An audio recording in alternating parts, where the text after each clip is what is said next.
I've shared the document file which I have created yesterday, that is equivalence class partitioning technique with respect to that next date problem, as well as with respect to the triangle problem. Whatever we have just solved it, I have just uh, sent you through the chat window itself. You can download it and you can just use it. So it helps us while discussing our lab program. Okay, so please download and keep it with you.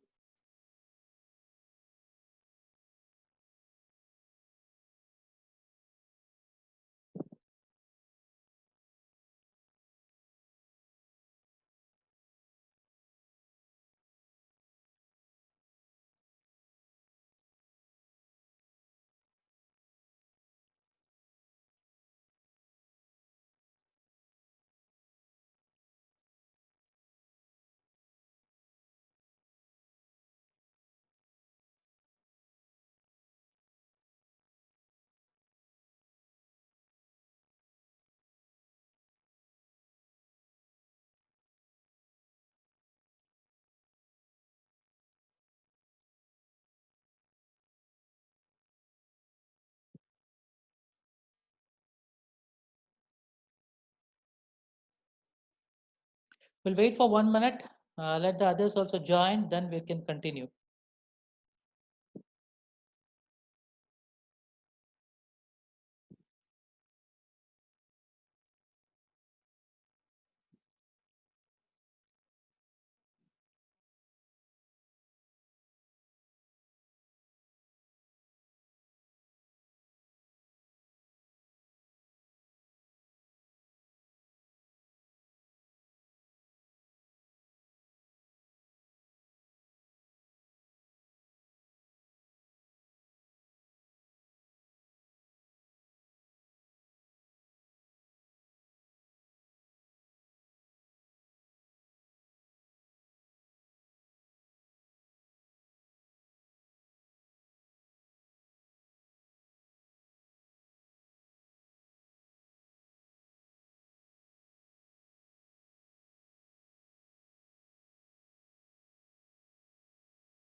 Okay, we'll continue. The last class, we have just seen it with respect to the next date problem, right? So the next date problem, with respect to that, we have seen one particular bifurcation where the month was divided, or month was having only one particular valid class, that is 1 to 12. Similarly, your year 1812 to 2020, whereas with respect to the day, it was starting from 1 and it was ending with 31. Whether that was fine with the problem statement that we have, that too for next date problem. So we have so many other constraints to look into. In the February month, with respect to your non-leap year, so 28 days only we have. What happens if it is 29? Should go beyond the range. So that particular thing we have not taken care. Apart from in the month, there is a separate particular category for having the month with 30 days, the month with 31 days, the month with 28 day, 1 month you'll be getting it. As well as once in 4 years, the same month will be having 29 days. So this is how we need to just look into the problem statement. So we refine our particular equivalence classes. What we are done is, if you have, if you can see this particular screen, what I'm displayed, is it visible to all of you? Is it visible to all of you? Is the screen visible? Yes. Okay. What we have done is we have bifurcated our particular month into three parts. One is with respect to the month having 30 days. The another one is month having 31 days. The other category is month which is familiar to February. Understanding it? So three bifurcations we have done. Similarly, with respect to the day, what we have taken is the day starts from 1, between 1 to 28, one category. 29, one more category. Because why we have taken 29 as a separate category? Because 29 may occur once in 4 years. But rest of the particular month, apart from February, all particular month will be having this particular thing called as 29th day. So similarly, 30 followed by 31. So the month having 30 days will not be having 31 days. As the date 31, if I give it, then it will be out of the range. So this is what you need to just look into. So we have reframed it. I have categorized your month valid ranges from into three particular groups. One is having the 30 days, another one is having 31 days, the last one is February month. Similarly, with respect to the days, based on this particular month, I'm just dividing it. So 1 to 28 I have categorized into one particular group, 29 separately one more group, 30 one more group, 31 one more group. Like that we have just bifurcated it. What happens to year? So what we have taken is we have taken three different categories or three different groups with respect to the year. So first one is whatever the year that it comes, if it is equal to 2000, 2000 always refers to century year. If it is a century year, so that to 2000, then what happens? What it should do? Then within this particular range, 1812 to 2012 or 2020, whatever you are taking it. So with respect to this, and year should not be completely divisible by 100. Whatever the zero mod is that, it should not happen. Or if it is divisible completely by 4, what happens? So this particular thing is nothing but whether you are having a non-leap year followed by whether you are having a leap year. So with respect to that particular leap and non-leap year followed by one more category, that is century year, that is 2000, since we have gone with 1812. Now the question arises here is, does this is an optimistic or uh, a correct approach to divide the years into three categories? First question, they have just asked it whether it is a disjoint. Yes, of course it is a disjoint one itself, because whenever you are bifurcating, whenever you are grouping it in your equivalence class partitioning, they have said it each group should have unique values. That is what you call as disjoint. So your set 1 y1 contains only one particular year, 2000. Remaining all apart from 2000 should be appearing in y2 or y3. Whatever the year that it appears with respect to the y2, it should not appear with respect to the y3. So in that particular sense, we are just having it. So this is how your particular category has been made. But according to me, this particular year, what we have divided into three is not the correct one. What I'll be just recorrecting it is whether it is a century year, whether it is a non-century year. If it is completely divisible by 4, then we call it as a leap year. If it is not completely divisible by 4, then it is a non-leap year. So simple category, only two particular years if I have it, then it becomes the optimal solution for it. So 3 categories with respect to month, 4 categories with respect to date, 2 categories with respect to year, or the optimistic approach that we can just go with it with respect to your next state problem. I'm not saying whatever we discussed yesterday was wrong.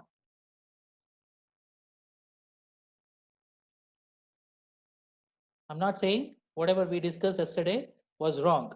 That is one type of solution, one type of approach that we follow to just group the equivalence classes. Similarly, here also we have grouped it. But this becomes more optimistic and more specific, and the behavior also we can just watch it how this particular thing will be working. That's what is more required when you are grouping under the equivalence class partitioning technique. So that's why this becomes, that is month 3 groups, day 4 groups, followed by 2-year group with respect to valid. Only I'm talking about the valid. Invalid, 2 more groups need to be added for each one. Understanding it? 2 more groups, I need to add it for invalid one. So with respect to that, our particular normal and robust cases will be behaving. So now my simple question is, with respect to this design, the same design, although here is not considered to be the accurate one, what will be the total number of cases that I need to examine if I am going to approach the weak normal equivalence class partitioning technique?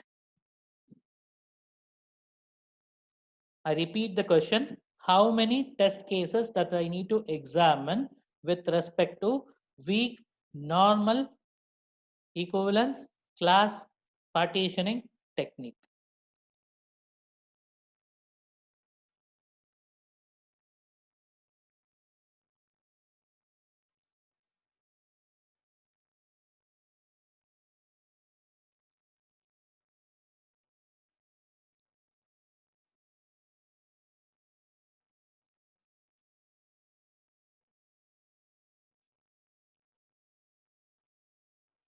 Anybody can answer. You can post your answers on the chat box. Yesterday, I have told you before leaving how that particular number of test cases will be designed. It will be purely based on the category that we have.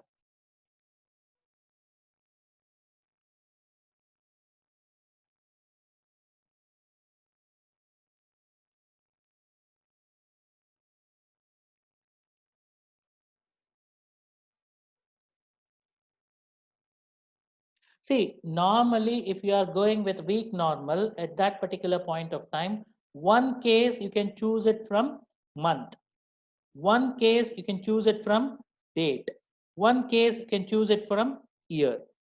That is okay. Or randomly, you can choose one case of month with respect to day, with respect to one type of year. Randomly, you can choose the same month with respect to the day, second particular category, with respect to the one more particular year. Randomly, the same month with respect to the day that we are having it, followed by your different year. So similar to this, you can just have it. So how much normally in general, if you are looking into this particular category, 1 month, 4 days, different days, if you are just having it, followed by 1 year, then it will be costing around 4 cases. 4 cases is more than enough. I repeat it. So your weak normal will be taking one particular case from the whole particular category. All valid cases in that one region, you pick it.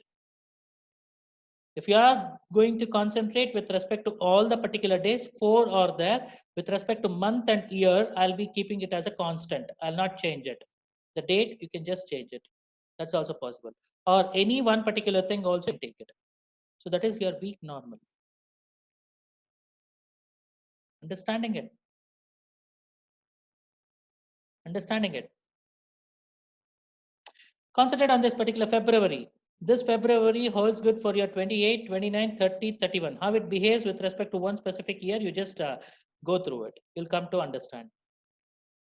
This is one way of doing this particular test case design for weak normal. Strong normal, it is all the cases Cartesian product you need to have it. How many groups you have with respect to month? It is 3. I'll just take a whiteboard.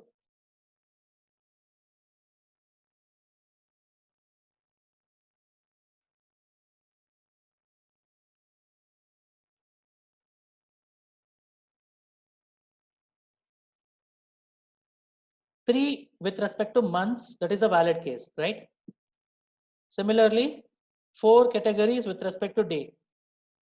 Similarly, 3 categories with respect to years. Although it is not optimal, but still I'm taking the same example. So in order to give the total number of test cases,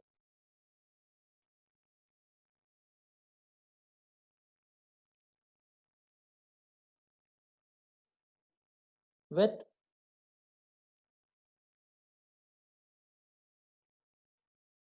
respect to strong normal, I'll just represent it as Sn, is given by Cartesian product among all the groups. 3 should be multiplied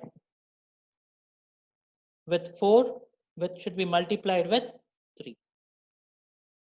If I take the group or 3 months, I'll be having it as a valid group. This is with respect to normal. Invalid cases, if you are taking it means for robust, it is a different one. So 3 groups of months, 4 groups of days with respect to, I told you, I'll just change it, the group of years as one as a leap year and the one as a non-leap year. With respect to that, 2 groups only, I'll just have it. So with respect to this, the total number of test cases for strong normal becomes 3 multiplied by 4 multiplied by 2. So this is how it will be appearing. Understanding it? Is this clear? How to calculate the total number of test cases with respect to your weak normal, strong normal, weak robust, strong robust, the same thing. Is that clear?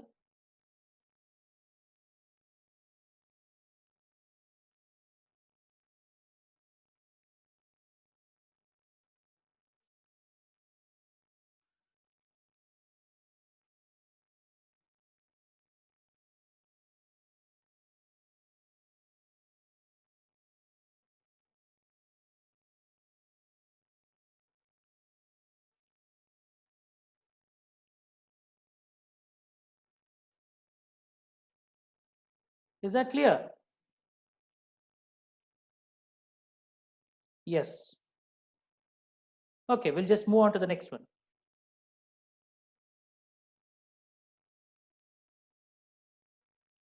That's what it has been given over here.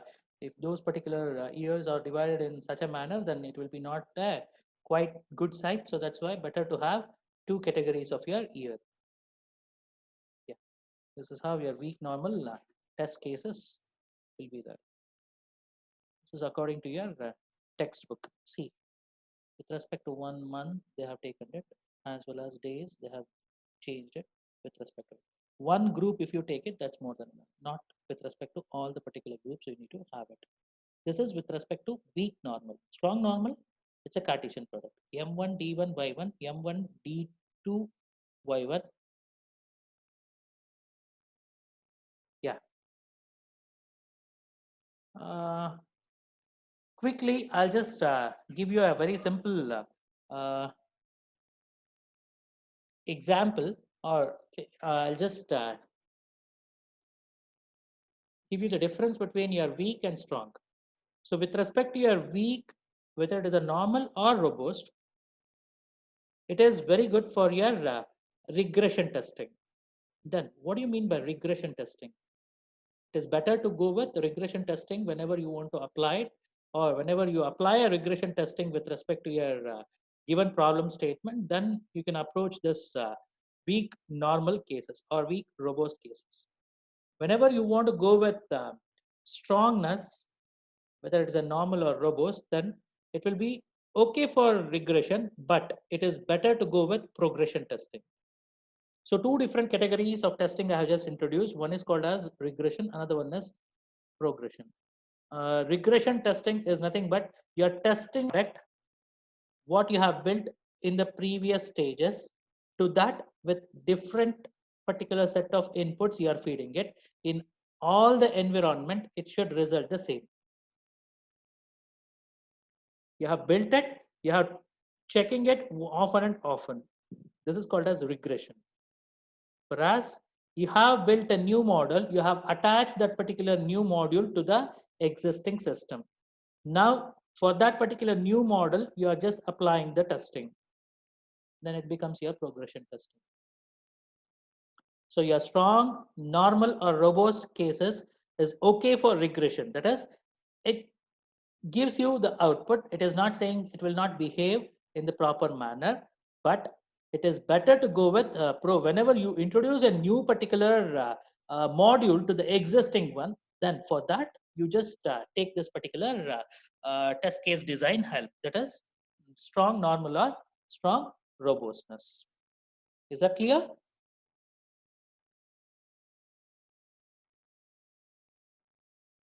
They have taken an additional thing, but have gone with the date cases with respect to that 1 to 28. I have taken it as one particular category.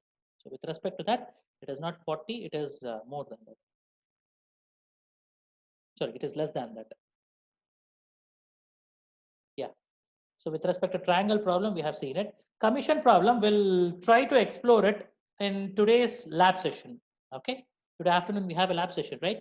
In that particular session, we'll explore this particular commission problem, how it can be resolved with respect to the equivalence class partitioning technique. Okay. Uh, Now, that's all with respect to your equivalence class strategy. So whenever you want to have or whenever you are working with equivalence class partitioning technique, then always better to go with the backward principle. That means knowing the output, take the input domain. So the same case was holds good with respect to your boundary value analysis also. That's why I told you at the beginning before starting this particular technique, it's an extended version of your boundary value analysis. One particular drawback here with respect to your equivalence class partitioning technique is, what is the drawback? So all the particular things has been fulfilled, right? But still, you may face certain drawbacks with respect to your equivalence class partitioning technique.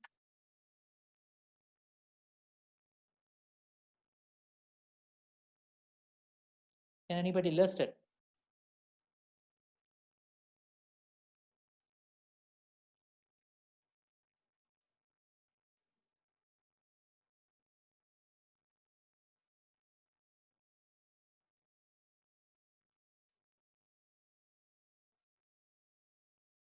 The limitation here is the boundaries.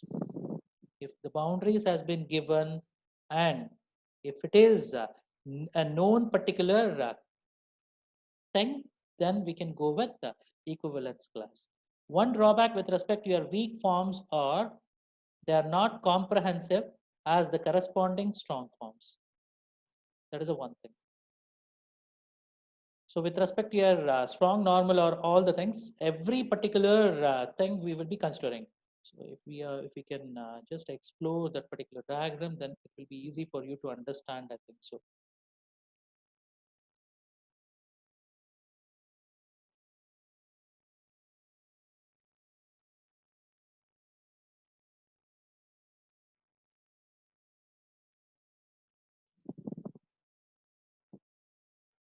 Yeah, this one.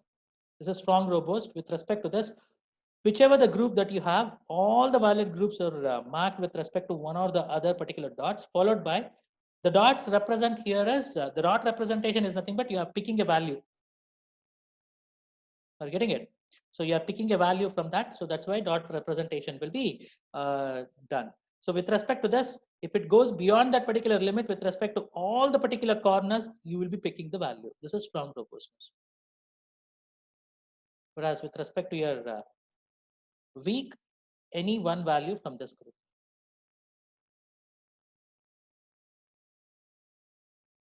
This is strong normal, only valid cases with respect to this.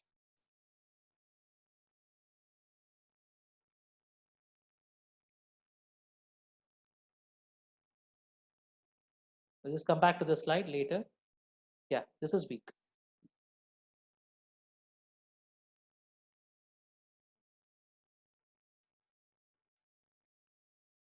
Weak normal.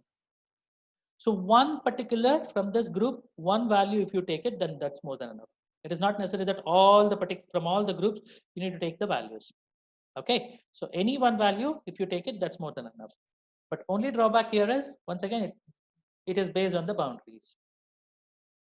Quantities that we need to have it should be logically existing one. That is, we need to know about that particular type of things. What happens over there? If this is not the case, then what happens? So we need to assume all the particular conditions and we need to check it, understanding it. So that is the thing that we'll be doing it with respect to your equivalence class partitioning technique.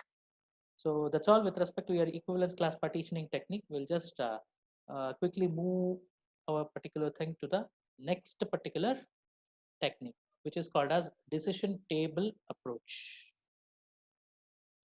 What is this decision table approach is all about? Am I audible to all of you? Hello?